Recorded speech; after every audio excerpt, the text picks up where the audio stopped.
go into organizations in my previous life and I will hear about all these processes, but there's no place that they live. And there's no system or format for the way the processes are written. Start with an SOP for your SOPs. Start with a template for what a process flowchart looks like, and give yourself a chance for success, because a process written on the back of a napkin might get you somewhere, but having some continuity and visibility into your processes by being consistent with your SOPs and things like that will give you the best chance for success.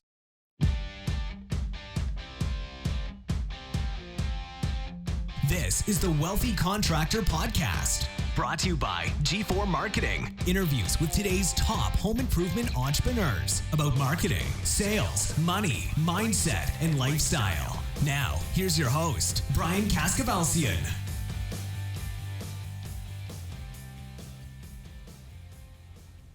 Hey everybody, this is Fraser with the Wealthy Contractor.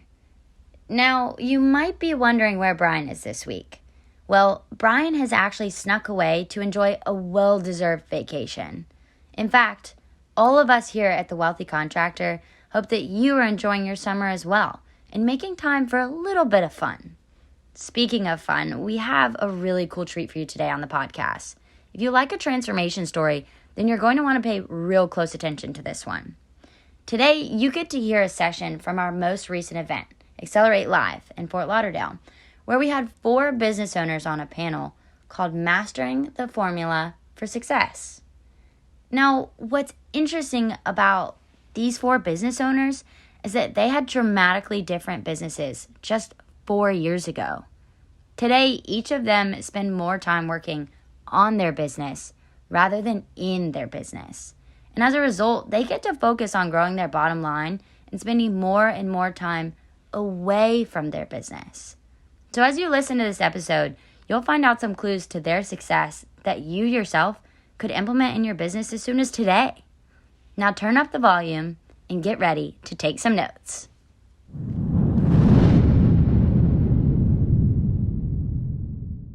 Let me tell you a little bit about this panel and why I've asked these 4 people to be here. So I know these guys pretty well. And I think they have all but him. You're almost been on the podcast. No, wait a minute. We haven't done it yet. We haven't done it yet. But he's going to be soon, and it's going to be a great episode. But I've known him for years and years and years. But here's what's really kind of interesting and cool about this group. 3 years ago, 4 years ago, their businesses and their lives were in very, very different places than they are today. And the execution, the implementation that these guys have all done over the last 2 or 3 years has really been awesome. And so what I thought would be cool was all this stuff that we're talking about here, these guys actually went and did it. And so I thought it would be good for you guys to hear a little bit of their stories and then also be able to ask them questions about how they executed, how they implemented, and how they overcame some of their challenges. All right? So we'll start down there. We'll start with you, Brian. Up until 3 minutes ago, they were all asking me, what are we doing up on this panel? And so I told all of them, the question that I want them to initially answer is, where were you 3 or 4 years ago? And this could be in any different, because Brian's is going to be a little bit different than everybody. Everybody's is going to be a little bit different. And so where were you 3 or 4 years ago, and where are you today? And what was kind of the big thing that you had to overcome in order to get there? All right? So, good? Good. Go. Bryan Miller. Hey, I'm Bryan Miller. I'm with Outback Deck. We're in Atlanta, and we are primarily deck company, but do some outdoor living as well.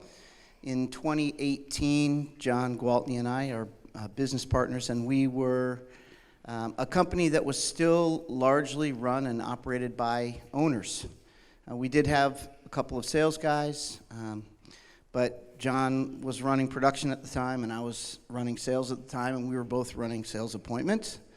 And we were out in the field a lot, and we were working a whole lot. And we made good money, but not great money, but we made good money. Today, we are largely out of the business. We have a leadership team. So we have a director of production, we have a sales manager, we have a marketing manager, we have a process and implementation manager who runs our admin staff, and we have a finance manager.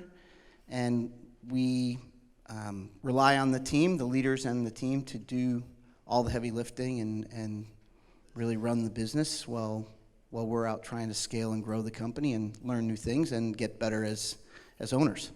Cool. What was the one big thing that you kind of had to overcome? Because I know you guys, great business, but you guys were doing everything. So what was it? How did you overcome that? Because I know that, there's maybe a couple people in here that are in that same place. So how did you overcome that? Yeah, so I had a remodeling company that I started in the late 90s. John was in the siding and window business, and the deck business spun out of my remodeling firm. So when we first merged the company a little bit over 11 years ago, we were doing everything. And probably it's 5-6 years ago now, we were at an event, and somebody was speaking on the book Good to Great that Jim Collins wrote. And if you guys are familiar with that book, if you're not, you should get it. If you are, he talks a lot about the hedgehog concept and this idea that if you have passion for something, and if you can make really good money at it, and it's something that you can sort of everybody needs or wants, then you can build a business around that. Right? Those three things are uber important to being able to be successful. And what we realized in our business is because we had our hands in so many things, we weren't effective at the thing that was most important at generating profit, or our profit engine, which was deck. So we began a process of what we call fewer better. We created stop doing lists in the business. We stopped doing certain services that weren't really, really profitable for us. We measured that against the profitability of every job we did in the deck business, and we quickly pushed a few things aside and then slowly got the team involved in helping us to scale back on the other things that we were doing so that we could focus all of our attention and effort toward the one thing that we were most passionate about and that generated the most profit and allowed us to serve many, many more people, which is a huge part of who we are as an organization. So that's what it really was. Cool. Let's go down here to Craig Leary. Thank you. Craig Leary from Good.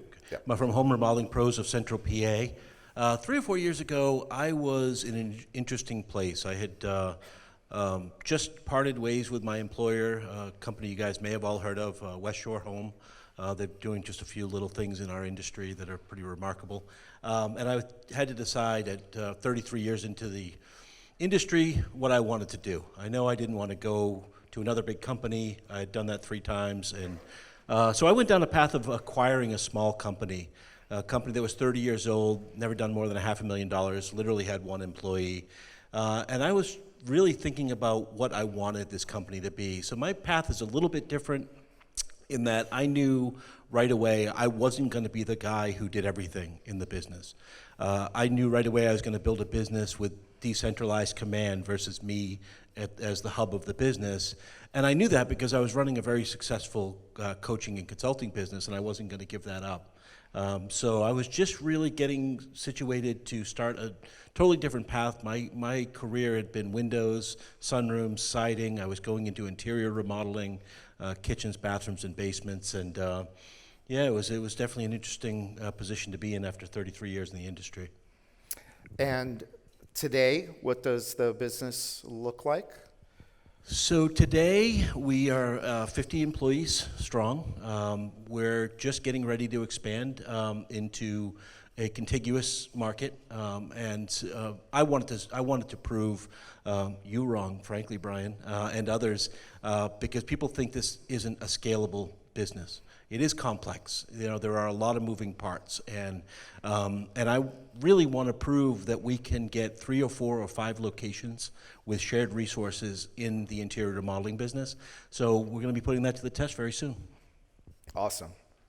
So he's talking about doing like, remodeling, remodeling additions and things like, do you do additions too? Yeah.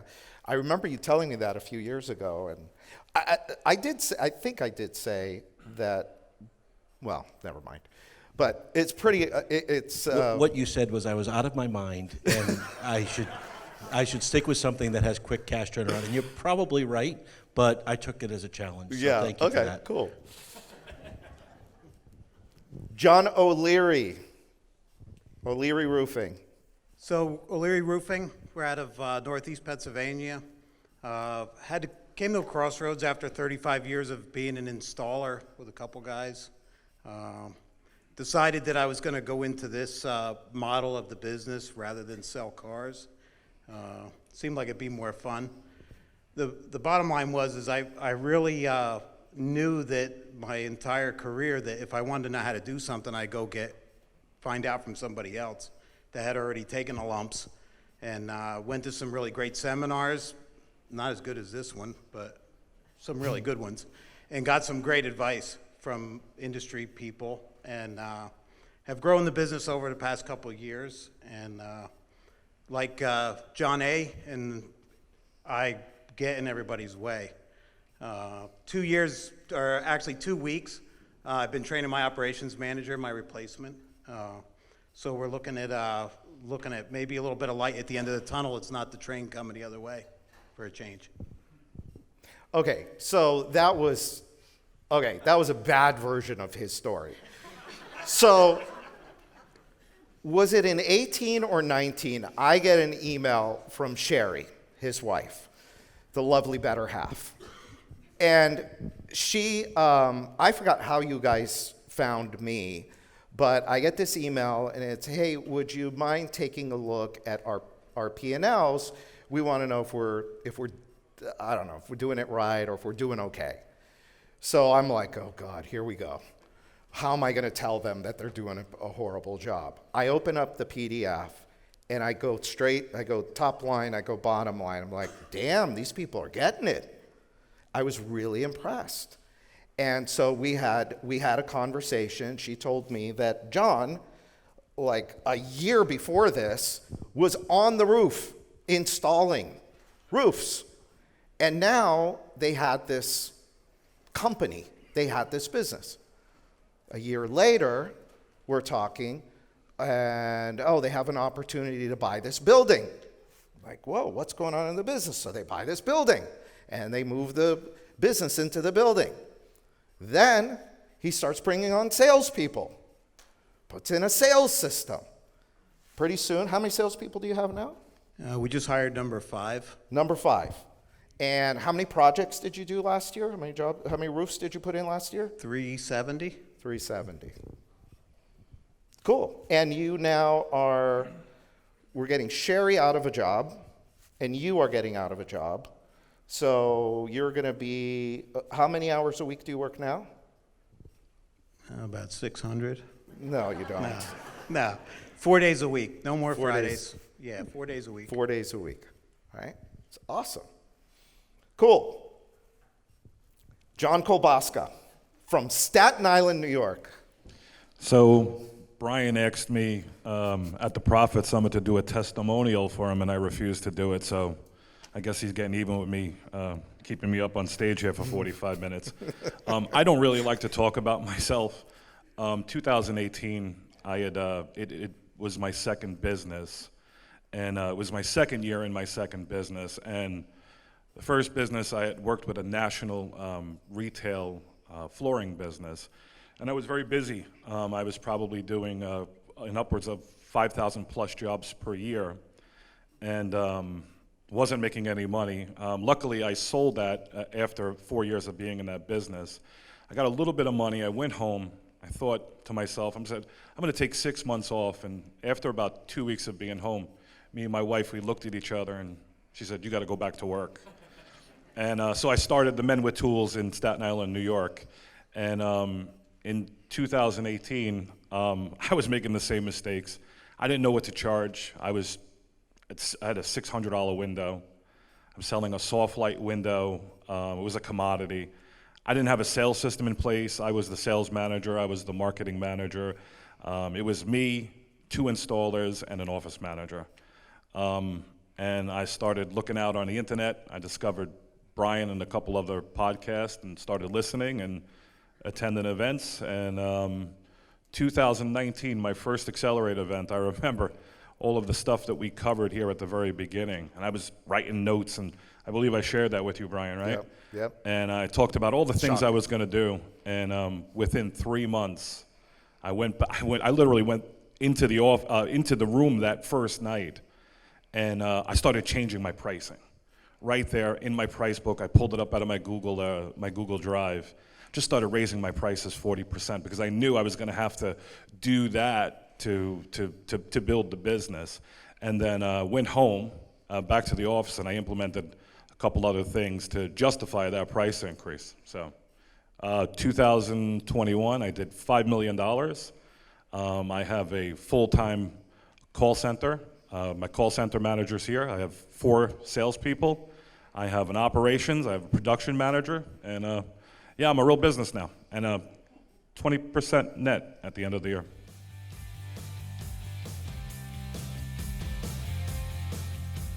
All right, so your team has just completed another project at a customer's home, and of course, they did an incredible job.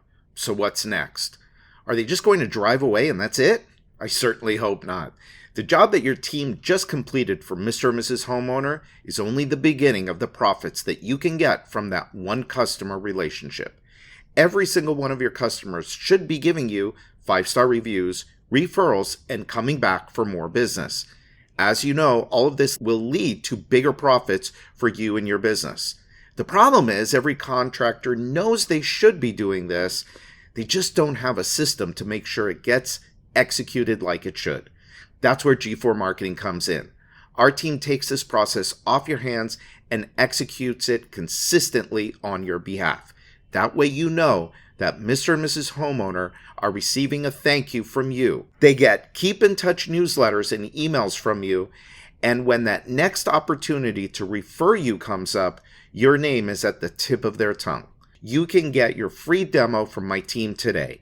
Just give us a call at 305-856-8788, and we'll walk you through what a relationship marketing system could look like for you and your business. That's 305-856-8788. Now let's get back to this week's episode. So, execution, implementation, people, process, you hear the same kind of things over and over again. So with you, let's talk process. By the way, you're the second person today. Somebody came up to me at one of the breaks and said, you know, when I first met you, I thought you were, sorry, Anna, but I have to say what he said. He said, I thought you were full of shit. And I was like, oh, and you still think that? So it's kind of similar to the conversation that me and Craig had. It's like, do you really want to do that? And you did it. And of course, anything Craig does, he does well. But talk about process, because it's hard enough to do replacement windows, to do a roof, to do a deck. But when you're going in there and you're doing multi-week projects, talk a little bit about how do you start to develop processes for a business? Yeah, that's a great question. So I would start by saying there's 2 worlds. There's the one that you as an owner think is happening in the field, and then there's the real world, right? So we've learned to go into the field and start to map out our processes. We have processes for everything in the business. If you have to terminate an employee, there's an entire process flow chart with embedded links that will give you every document you need and help with scripting. And so we built our processes for everything, but it starts with the front lines. The second thing we do is we basically go through a current state process to a future state mapping to really determine what we want it to look like. I won't bore you with the next part, but it's really then aligning with your CRM with a gap analysis to make sure you can build everything out in the CRM. And then, behavioral change is so much more difficult than process change, and it's really about having a great plan to execute on the behavioral changes. So we basically stay in front of the frontline staff, the team, consistently for support and for expectation setting and agreements that we will be delivering on this. But process is a slow and arduous process. One last thing I will say is I go into organizations in my previous life and I will hear about all these processes, but there's no place that they live. And there's no system or format for the way the processes are written. Start with an SOP for your SOPs. Start with a template for what a process flow chart looks like, and give yourself a chance for success, because a process written on the back of a napkin might get you somewhere, but having some continuity and visibility into your processes by being consistent with your SOPs and things like that will give you the best chance for success. So let's drill down a little bit. You bought the company. There was you and one employee that you got, basically, right? So all of this work fell on you, right? No.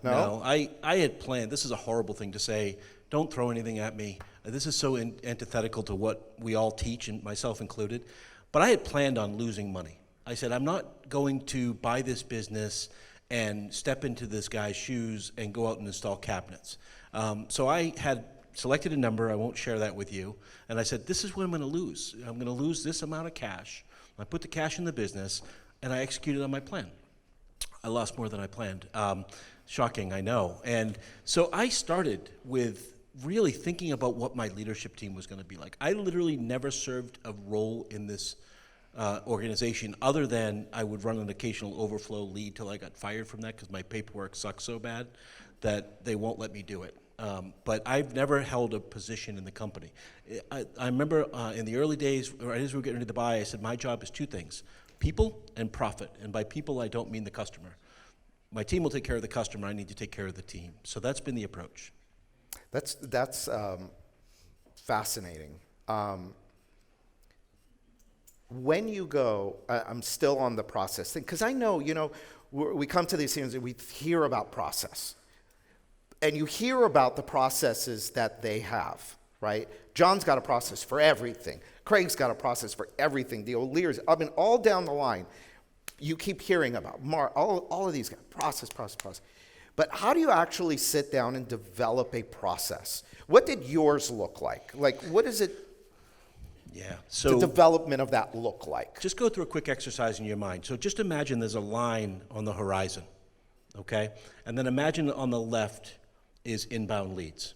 And that line represents the value stream of your customer, right? And then you get to the end and that reflects a referral and a 5-star review and a survey completed, right? And then imagine every fall-off point that exists on that line.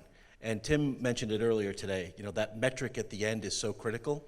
And then that gives you your customer journey. So that is actually where you start with your process, right? And you think through, okay, for us to execute on this effectively, what tools do we need?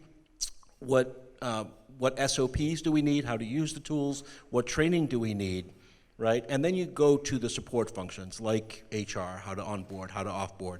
But you start with that customer journey and you literally build a straight line value stream of what that looks like with every fall off point, right? My experience going into organizations like we all own is that the owners think that they need one of three things. I need more time because I'm working too hard. I need more leads, or I need more sales. And they don't understand that the difference between the leads and the sales, the fall-off points are so precipitous that they're not paying attention to. And it's really when you start to map that journey out that you'll understand where you need to go. Yeah, cool. People, with you guys. People was a big thing. So you guys were there every day. You guys were in it every day. And now all of a sudden it's like, well, we want out. We want to start moving ourselves out. We want to move up. We want to be more strategic business owners. How did your team react to that? And how did you kind of develop the team to say it's okay that John and Bryan are not going to be here as much anymore. We're working them out of the business. Yeah, so Or up. it is definitely a progression, and in some sense, it's a lot like what Craig was talking about. You begin with the end in mind. So he's saying, hey, you have this line that runs across the horizon, and with process and with any change in the organization, it starts with your people and it ends with your people. And the business is really all about your people. If you want to be an owner and you want to be an owner that can be apart from the business, then you need to invest and develop your people in order to get there. And so that should be your number one priority. The one thing you're never going to give up is human resource. You need to be the person who is involved in making sure that team health and cohesion exists.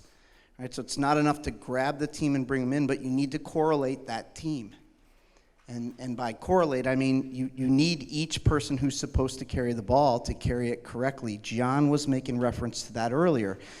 He's got alignment with his management team and what their responsibilities are and how he remunerates them for that when they do the right things. And when they don't, he has a way to manage through that with them. So for us, what it really became was this concept of here's where we're going, and how can we help you guys get there?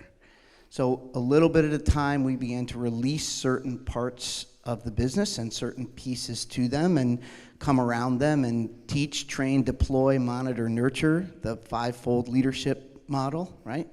So if any of you guys are churchgoers, you might hear that there. It's big in volunteerism, but for us, it became about making sure that they knew what was expected of them, and then making sure that they understood we're right here with you to help you get there. And then as they became more and more proficient, we began to give a little bit more and give a little bit more. And now we're sort of in that place where, like John mentioned earlier, ask the question and then say, so do you really need me? Right? And they're starting to develop. And now we're a little bit further down the curve with most of the team, and so they're looking at us saying, can you guys leave again? Yeah. What are you guys working on? So what is your role in the business? I was over sales and marketing.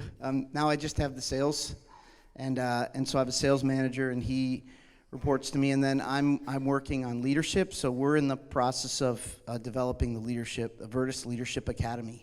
So we're actually developing a leadership system where we can begin to find the bench strength in the organization. So how do we bring a young guy along and create leadership in his life? A lot of these kids that are coming in, they can't see what's coming. They can't see where they're going. So we're beginning to develop that and strategically find how we can help those guys grow as leaders and develop bench strength in the organization. So that's my side. We've got finance. John is beginning to hand that off. We'll always obviously keep pretty close watch on that, but we have that role in place. He's taken marketing. That manager's also very capable and does a great job. So, elevating that a little bit and trying to create bench strength now in the team is really where we are. So yeah. Awesome. So it's a focus on the future now. You're not in the day-to-day operations as much anymore. It's really on where are we going and how are we going to get there. Sure. Great. And we run, so we run the EOS model. So we run EOS, and we're actually both really visionaries, but John's been kind enough to take the integrator role, and so he's kind of doing that, and I'm sort of still looking for, hey, how are we going to do this next? And, what are the big relationships that we could be working on? What are the things that we can really leverage to be able to scale the business? So fewer better, and then scale. Nice. So I have just one more question for each of them, and then I'm going to turn it over to you guys. Okay? So get your questions ready. John, so you come from the install side of the business, not from the sales side of the business, which is rare. It's unique. At the beginning, you were out selling, right? Well, after you got off the roof, then you were out selling. Yeah. I was. How did you, first off, you had to let go of the install, something that you probably do better than anybody in the United States, right? But you had to let that go and now give it to other people. Okay, we do that, we get that. But sales seems to be a little bit harder. So how did you, what was that process like for you? Because you went from 1 to 5 now, 4? Quick. I'm 5. 5. 5. Quick. So how did that start? How did you deal with that?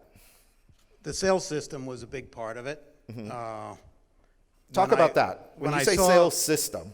When I saw how much a sales system cost, I was like, oh my God, these guys get a lot of money. Yeah. But the thing is so I promised Sherry that if we hired a sales coach to put in a sales system in place, that I would do everything that he said.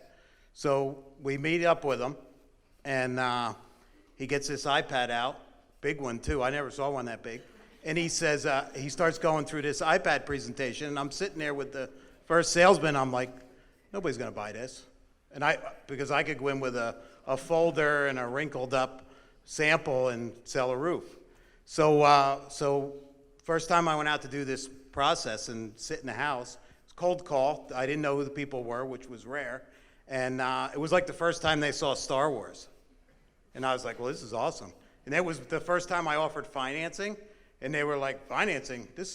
They couldn't believe it. And they were thankful that we were offering them the financing because they had the money, but it was all the money they had. And that was like the light bulb went on, and literally went home and said, I got to get another salesman because I don't mind doing this, but I really don't like doing it. So we hired number 2 like a week later. Yeah. Yep. But it started with the system, and I like what you said. So the key thing that he said in there was what? The key thing he said in there was, I hired this coach, and I promised Sherry what? That I would do everything he said to do. Okay. So if you want to fail, hire an expert, but don't do what they say. Tell them, no, I think it would be better if we did it this way, or my customers won't do that, or my customers don't buy like that. Okay? It's the number one way to fail, right? And to his credit, he put his ego aside, right? Said, okay, I'm going to do what this person said because this person is an expert. And now, just 3 years later, he's got 5 salespeople out on the road. They're killing it. Like, their numbers are amazing, right? And I think a lot of it comes from you being willing to put your ego aside, and I'm going to do what this guy tells me to do because I know that he's going to teach me the right way to do it. There was one more part to this. Okay. About 2 weeks prior to me going through the coaching, I was in a very interesting seminar, and I was challenged as a master elite GAF, installer, and our value, and talking about our value, and we were challenged to add $100 a square to our price. Now we were at back then $300 a square. So that Saturday I added $100 a square to the bottom line, sold 3 jobs, and never looked back. And if you don't make the decision to do it, it won't do itself.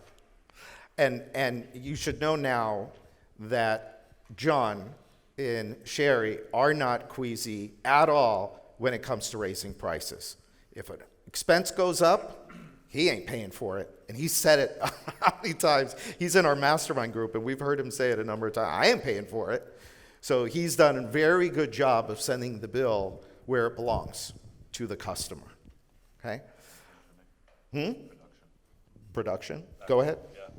So after attending the 2019 Accelerate event, realizing that I was now going to charge $1,000 a window back in 2019, I realized that I had a lot of work to do besides just raising my price.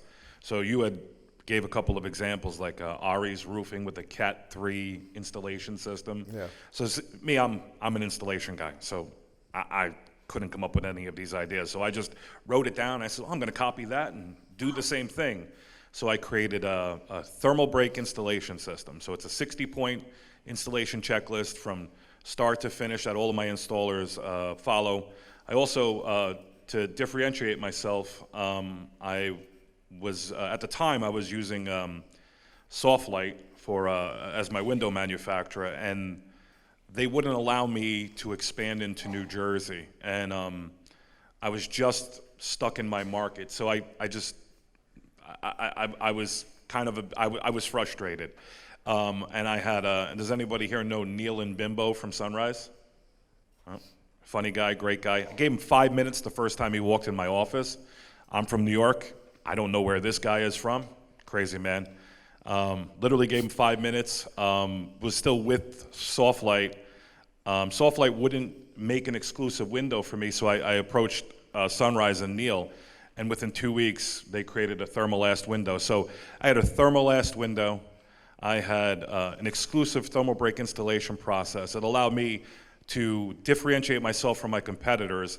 And then I met John, and I said, John, I need to know how to sell this. And I ponied up the money and followed his system. So same thing.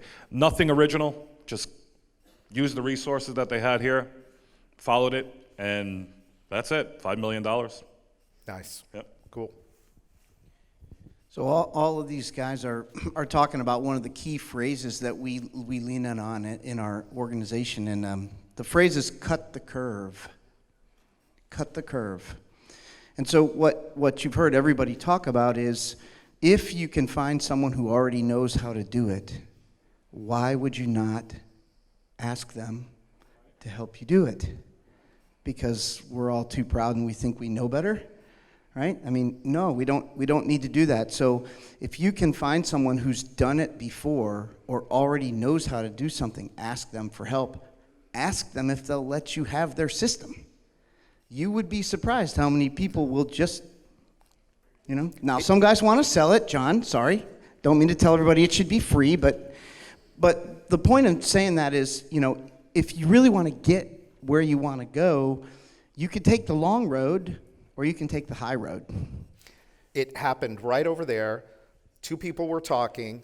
I think it was with Berman, and somebody was asking him about a script or something, and Berman said, just send me an email, I'll send you a copy of ours. Just like that, right? So I like that, cut the curve. So, okay, so questions. Who's got a question for these guys? Frank, here you go. That was a great throw, Brian. Oh, I don't know how to start this, but I've got to know John at the profitability, and got to know Bryan a lot there as well. And Bryan kind of knows my story, and we're kind of at that point now too. We're about $2.5 million, and it's been a lot of work to get there. And we have no sales process. We have been. Since the profitability seminar, we've been in the process of trying to figure out what's right for us. Really, I've talked to John Angeles, I've talked to Bryan, and talked to John, and then others in the industry as well. So my question is, and I think it's to Mr. O'Leary, because I think he's probably closest to how I am. And was it difficult?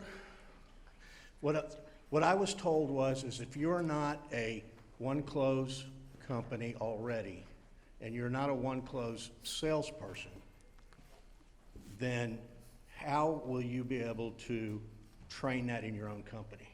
Or are you guys You're going to be surprised to hear this, but we're not a one-call close. Okay. We don't put any pressure. Yes, we don't either.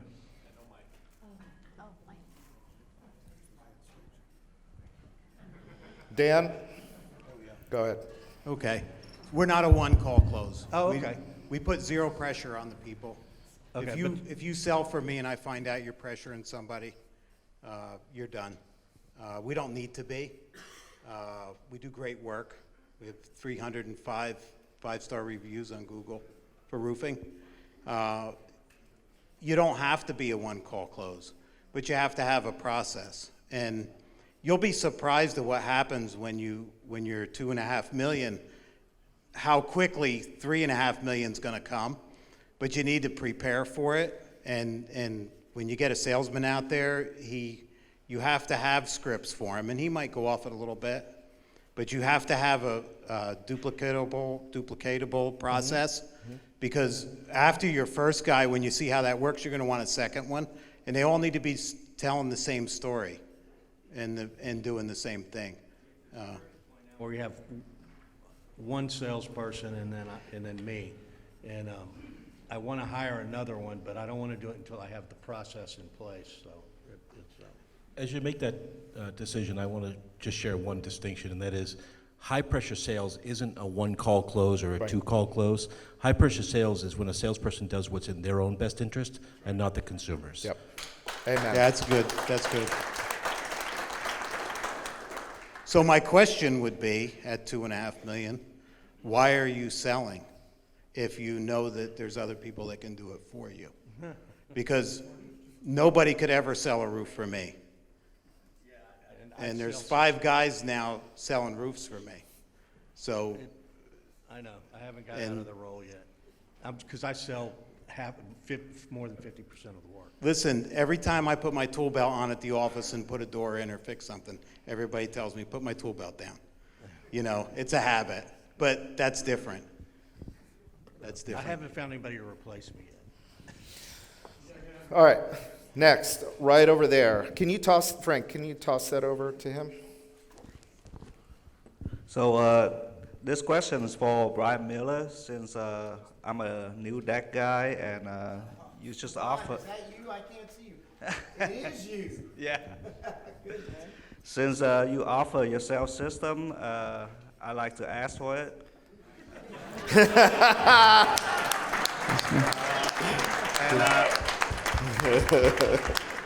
I like Hey, I think the guy sitting to your right already has one for you. No, that's fine. Come see me. I already asked him too. Oh yeah.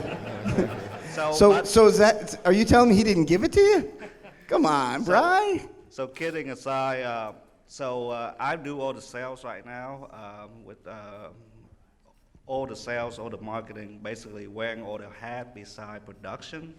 So for a guy like me, what is your advice of, beside getting the sale process, which I know you're going to give it to me, That's the besides, assumptive close for those of you who aren't salespeople. besides that, what is your first step of developing that, just buying your time back? And what's your first step? Do you go and hire a sales guy, or do you actually write out a script, or what is your advice for a guy like me, like a guy in my position? So there's a lot there. Let's just go with the buy your time back concept. So we had a nice phone conversation about that, right? Virtual assistant or exec assistant that you can do that takes a bunch of menial tasks off your plate. Responding to email, answering phone calls, doing things like that you can pay someone a very reasonable rate and buy your time back. Let's just say you're a $100 an hour guy. You can find somebody for $15 or $10 or $12 an hour to do those things, and you get that time back. When you start to look at sort of next high value, right? If you are the only guy selling and that's your skill, but you're not maybe the guy who can swing the hammer and build the deck the best, and you've got several crews, and you need then to move to the next place, then think about, do I want to employ a guy who could manage those guys out there in the field? What makes the most sense for you and your business based on your skill set and where you are today? So I can tell you for me, I'm a sales guy, always have been a sales guy, love being a sales guy. But I've never built a deck with my own hands. I mean, I've helped do that, but I was never hammer swinging as a deck guy. Slung plenty of paint in my ears and other things like that. But you don't want me to be the guy installing the deck. So I went and found guys who could do that, and then I found someone who had skill to manage that person. So, we can talk a little bit more offline, but I think for you to buy your time back, get that time given to someone who's at less cost so that you can get that high value time back, to invest it back into the business to develop someone to take the next role. you need the time to be able to develop the people or to build the processes. Yeah. Did that answer the question? Thank you. Over here. Can you toss it right over there? What's happening? I'm Michael Torres here in Central Florida, and I came here last year, and I've been reinventing absolutely everything about our company. So hopefully you can start out, dude, like better than I did, because I went 15 years and then I was losing my money, losing everything. So now with the reinvention, we are doing the processes. I've invested a lot into reinventing the company, getting the paperwork, all that. Something that was kind of just almost like just went right over my head, but I caught it, is my man on the right stool over there from my perspective. You said that the processes are changed, but then there's behavior change. And the behavior change is more difficult than the process development. And that's what I'm finding. Now our processes say all communication is through our CRM. But that's not what everyone used to do. They used to just grab their cell phones and text people and do whatever. So my question is for someone who's maybe doing some of the process, who's in the middle of all this reinvention, how do I now help my team and I adapt with behavioral modifications to help the company be profitable? Yeah, thank you for that question. It's a great question. The reality is behavioral change is so much easier when the change happens through them, not to them. A common mistake is my leadership team is 6 people and myself. We get together and we figure out everything that ails the company, and then we push it down and say, you know, this is what we're doing to fix it. We don't actually do that because we have a lean mindset. And the reality is, if you involve them in the decisions that you're making, if you get them to invest time and energy to improve the business, first of all, you're going to get a better result because they know the business better than you do. It's hard to admit that. And secondly, they're going to have buy-in instantly, right? So when you communicate with them over and over about the changes, you get them on board, you get them making suggestions on the improvements, it's a lot easier to implement. The second thing I would share is quite often we don't think of a very powerful term, and that's sustainment, right? So especially us high D guys or gals, we'll just, I did that stuff, and now I'm done, I'm on to the next thing.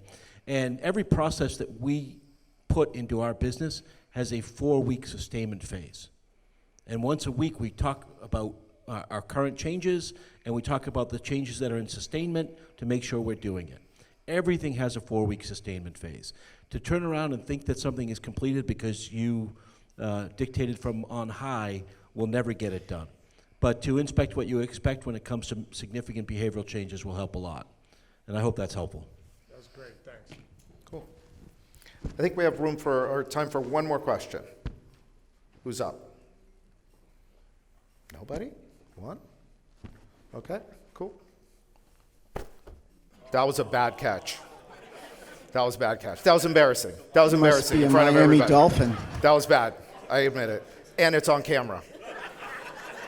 That's going to be used against me, for sure. Not everybody's good at everything, bro. Yeah. But, I mean, if you're going to throw catch boxes around, you should be able to catch one, right? The lights are in my eyes. The lights are in my, that's what it was. It was the lights. It's not that I can't catch. No, so nobody question? Okay, go. Oh, one over there. Okay, so now, can you grab that? Yeah, thank you. Got your back. Oh, she's got it over there. Thank you. Sorry. How are you? Pete Sullivan. You guys have all had, just incredible stories, actually. Very impressive, and I've enjoyed it. You've had really big growth. And let me ask you, in this time of where labor, both in-house and out of the house, is, really challenging to get, how did you solve? I mean, because here we're getting sales, and everyone in this room is getting sales, and the profitability of it is, all over, depending on what your model is. But how are you dealing with basically your labor? If you're all of a sudden having a 70% delta in 3 years in terms of your growth and your revenues, and all these jobs to install, I'd be just curious to see what strategies or what you guys have done that's worked in these past couple of years to, you know, really just to deal with it. You got an answer? Brian and I talked about this on the second podcast, that we were getting ready for a podcast, but it was actually the podcast. So we use the crews that we have. We do retail roofing replacements, and we use those crews to help bring more to us. They all have friends. They all live in the same town. And also on top of it, because of our company, whether we need help or not, we keep a running list of anybody that calls and says, I'm an installer. I don't care. We take their name, their phone number. We got one now. This guy's been calling me once every quarter. He's got a couple installation crews, but it's wintertime. And I know I'm going to call him in the spring. I told him I'm going to call him in the spring, but we keep him on the side. But we've built the culture, and we pay them. Another good point is to pay them. We pay our guys more than anybody in our market. Well, we also charge more than anybody in our market. And with that, they know that. And it doesn't take very long for word to get out who's paying more in the market. But using your crews to recruit new people, or using your people to recruit new people, is very effective. They will bring friends. I have one crew.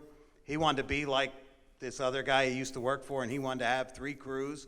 Well, he brought a second crew, and he hired them. It's an independent contractor, and he brought them. Now he has 2 crews. So it's kind of like promoting from within, but get your people that are working for you to bring in people, because if you have a great company, they want to work for you.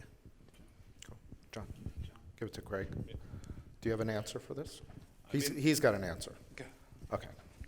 Yeah, so the other thing is, really have a plan for it. Don't just talk about it. Put your best people on it. I'm going to contradict myself here, but I pulled a kid out of the field that I knew was really smart and wasn't a great carpenter's assistant. And he's now a business systems analyst for my group. But we put together a plan just like our marketing plan. How much activity do we need how much has to come into the top of the funnel to do X amount of interviews with X amount of offers, which equals X amount of accepted candidates. As of this morning, we were at 103.6% of capacity. We measure it. It gets reported out in our huddles 3 times a week by this young man. We just executed on a plan. One other idea I want to share, and I want to give credit to David Homovan right back there because he came up with it. We just executed a lot quicker than him, is utilizing Hatch to prospect, right? So if you're using Hatch or any texting tool for your lead generation to improve your contact rate, just try it with your prospects. It had a significant increase in our contact rate because we're not having to pick up the phone and actually call them. So, David, it was a great idea, and can't wait to teach you how to do it. Yeah, no. So we planned for the growth ahead of time. So I did 800,000 in 2018, 1.2 in 2019, 1.6 in 2020. And 5 million last year, but I had planned for that growth. So I knew how many crews I needed to install that revenue. So I was able to work that backward. So I knew going into the year, I had the plan on paper. So by March, I needed a 2nd crew. By July, I needed a 3rd crew, and I actually ended the year with 3 full-time in-house crews. I was also able to bring on a production manager right now, just recently. And he has access to some subcontractors, and I don't want to get into the employee versus subcontractor debate. I prefer to stay in-house. I think I have better control of them. But I've planned for that growth, and I'm constantly marketing. So Indeed, Facebook, I'm always reaching out. And because I've planned for that, I've been able to stay out ahead of it. So. And by the way, one of the things that I didn't bring up in the Jim story was exactly that, because, and I'm glad you just brought it up, because he had been planning for that growth. He worked his numbers, and he knew what he needed. He knew what needed to happen. The thing with the Jim story was We were having a conversation about 2022 in February, okay? 5 weeks of the year was already gone. That conversation should have happened in the fourth quarter of the year before. He was ready way ahead of time. By the way, all these guys, they all have that in common. It was all planned for ahead of time, okay? You got a question, Tim? Well, no, I just have Craig talk about how we did how you basically paid sign-on bonuses and how you split it up, because that's very valuable, I think. How did I do it? No, I'm just kidding. Actually, it was just a simple math equation. It just took me a little while to get there. So when we were struggling, as we were working through creating an actual recruiting plan, I sort of just put the figure on, like, what is a lead installer worth to my business, and what's happening when I don't have it? And we went all in on sign-on bonuses. We were paying $5,000 for someone to join the company, and there were some requirements. And you had to be there for 90 days, you had to have a successful 90-day review, and then you would get paid out $1,000 a month for the 5 months. We also would pay out to John's point, $5,000 for somebody who referred somebody who joined. So we could essentially pay $10,000 for it. And so, again, they have to be in good standing and they have to be in the company. But if I told you today I could give you 2 lead installers or whatever you call them in your organization, and you said write me a check for $10,000 and I was going to guarantee they were going to work out, I think everybody would have their checkbook out. It's really hard to fill. So thank you for that. So just to clarify, 3-month initial trial, 5 months. In order for you to get the $5,000, it's an 8-month commitment on their part. That's correct. And just 2 points of clarification. One is that 5,000 goes up and down. We're at 103%, where we just made a decision Monday to get to 110% capacity. So that number goes up and down. We're going to probably end up around 3,000 for the bonus. The other thing is you need to be prepared to have tough conversations with your team. Now, in my market, we're the highest priced home improvement, home remodeling company. I'm not proud of that. I'm not afraid of that. And we also pay, I think, the highest rates for leads. But you're going to get somebody who says, well, I didn't get that, or I didn't get this. We also treat our employees extremely well. We really foster a culture that we don't get a lot of that. And typically when somebody comes and says, well, why didn't I get a sign-on bonus? I'm thinking to myself, well, you're going to get it at your next job because you're not going to be a great fit here for long. That's good. That's good. Right. All right. Right. I mean, if you're marketing like I am, you know what the cost per acquisition is for a lead installer, just like a lead. And if you know that number, you can pay that to somebody within your crew that refers them to you. So it's very simple. It's this is just basic math. It's not hard. Yeah. I just want to, what's your name? Peter. I just wanted to mention something else, because I think if you're in it, like we're talking about planning ahead, and that's important, right? No doubt about it's important, but you're in it now. And so you need an answer, you need a solution now, you need to be able to do something now. One of the things that we have done really effectively in the last year is we have gone to our best guys and said, we will put another crew in business with you. If you bring them here, we'll teach them, we'll train them, we'll pay you to train them, and that will get another crew for you, and then now you have 2 sets of guys that you're working. You can go work 2 jobs, and we will teach you how to become a supervisor over those guys. And we've had our guys really take to that. So we have 7 crews out in the field right now, and 4 of them are groups of 2 and 2. So more than half of our teams are guys that we raised up and taught them, right? And all of those guys are also getting business training and development from us and our team. So we're teaching them how to be profitable. We're teaching them how to make money. We're teaching them the importance of developing their teams and the people below them, and that's really helping to foster the growth of our teams inside the company. Yeah. Language barrier. Are you, I mean, we Para mí no hay problema en español. If you don't know Spanish, you should learn. working on it. Yeah, I'm a white dude from upstate central New York, right? So, And I say that with all due respect because it's really critical. Yeah. Most of them understand the money. I got 6 words, and they're all tools or the bathroom, so they understand the money. when it comes down to it. And another thing you can do to stay out ahead of it, you can look for a retire or an installer that's getting ready to retire in your industry. I'm working on that right now. I have a top-notch window installer in my market, 58. He's getting tired, climbing up and down the ladder every day. Great guy. I'm trying to bring him in-house and try to create a pupils with tools program. So we're trying to develop new installers and even people outside of the industry. So I'll take an HVAC guy, I'll take a plumber, anybody that wants to work with their hands.